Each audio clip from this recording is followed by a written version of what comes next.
Normalization, How Taboo Becomes Trend. Welcome back. I'm Adeline Atlas, 11-time published author, and this is Sex Tech, the rise of artificial intimacy. In this, we're pulling back the curtain on a process most people never see, normalization.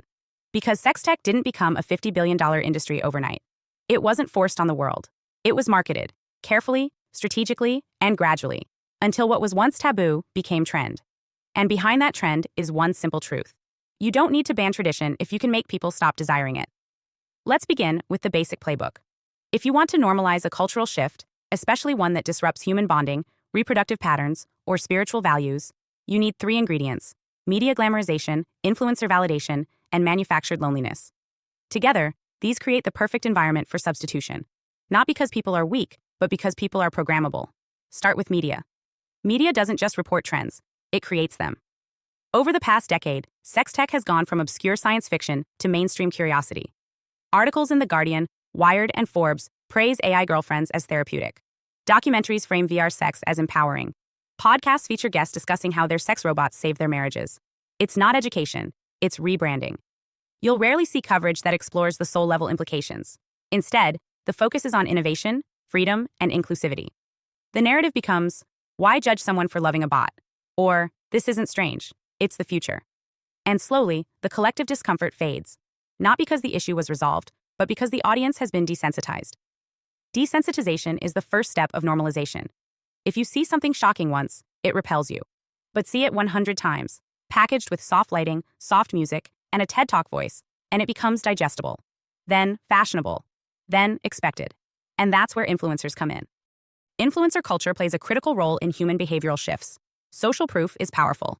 If a celebrity uses a sex toy in a video, if a popular YouTuber reviews their AI girlfriend with pride, if a TikTok star shows off their VR date night, millions of followers internalize that message. The message is subtle but strong. This is normal. This is cool. This is fine. You don't need policy to change the culture.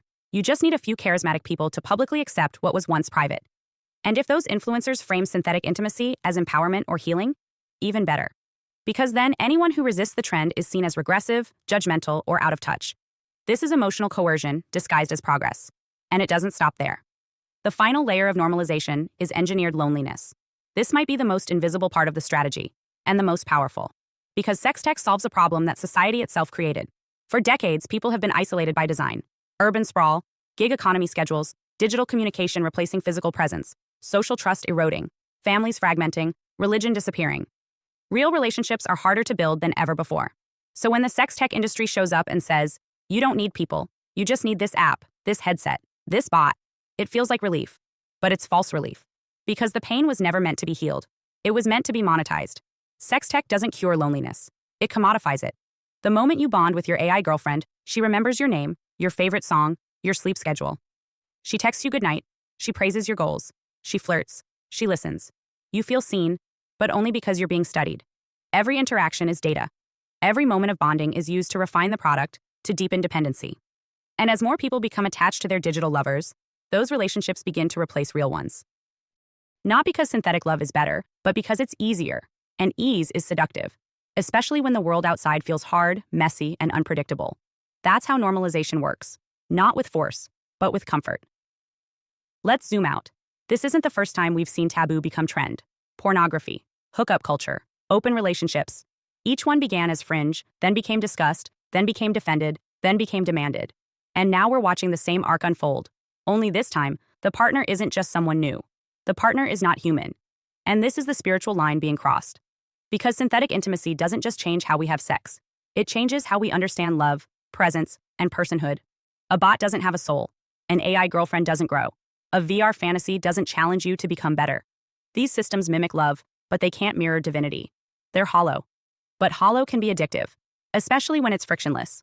And here's the long-term concern. Once a generation normalizes synthetic love, it forgets how to build the real thing. Children raised on tablets don't know what real eye contact feels like. Teens whose first crush is an AI chatbot don't know how to risk rejection. Adults who bond with sex bots don't know how to compromise. Each step away from authentic connection makes the next generation more willing to accept the substitute. And this isn't evolution. It's erosion. Because normalization doesn't end with, this is okay. It ends with, this is preferable. When enough people say, this is normal, you stop asking, is this healthy? When the culture says, this is empowering, you stop asking, is this hollow?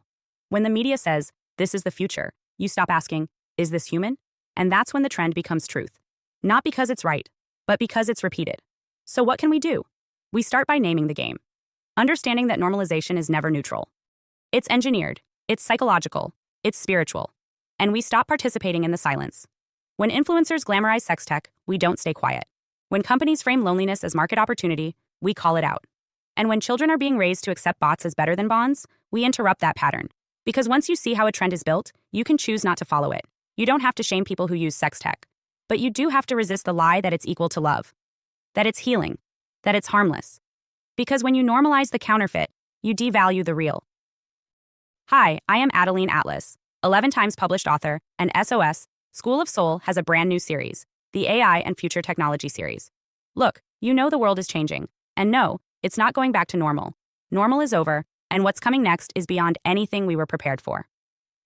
The School of Soul, AI and Future Technology series includes 319 videos on 1. The Download Society, How Data Has Replaced Destiny. 2. Predictive Future. Your next moves aren't random, they're forecasted. 3. Social Credit Systems. The behavioral economy now governs access. 4. Hive Mind. Synthetic telepathy and collective algorithmic control. 5. Nanobots inside you. Medical, military, and programmable intrusions. 6. Grief Tech. AI-fueled digital resurrection and simulated comfort. 7. Uploading your mind, consciousness transfer, and data-based identity. 8. Deep fakes plus AI clones, the replication of reality and identity theft. 9. Quantum humans, the merger of biology with quantum systems. 10. Digital afterlife, where your data goes when you die. 11. Resurrection science, reviving life through synthetic methods. 12. Immortal science, the end of death as we know it. 13. Longevity science, gene editing, anti-aging, and bio-upgrades. 14. Designer babies, engineered perfection before birth. 15. Artificial wombs, birth decoupled from the female body. 16. 3D printing, printing organs, limbs, and even humans. 17. The humanoid era, the rise of synthetic beings among us. 18. Legacy humans, the slow phase-out of unmodified analog people. 19. Smart cities, algorithmic environments that watch and decide. 20. Cloud-based societies, citizenship without borders or bodies. 21. Hackable humans, emotion, memory, and behavior under code. 22. Biometric scanning, your body is your password and your prison. 23. Sex tech, intimacy reprogrammed by machines. 24. Extinction of gender, fluidity, deletion, and design of identity. Every topic is fully explored with real-world technologies, patents, case studies, ethical analysis, and future forecasts. These aren't someday discussions. This is already happening. Join the SOS School of Soul Vault to overstand the future before it's implemented on you.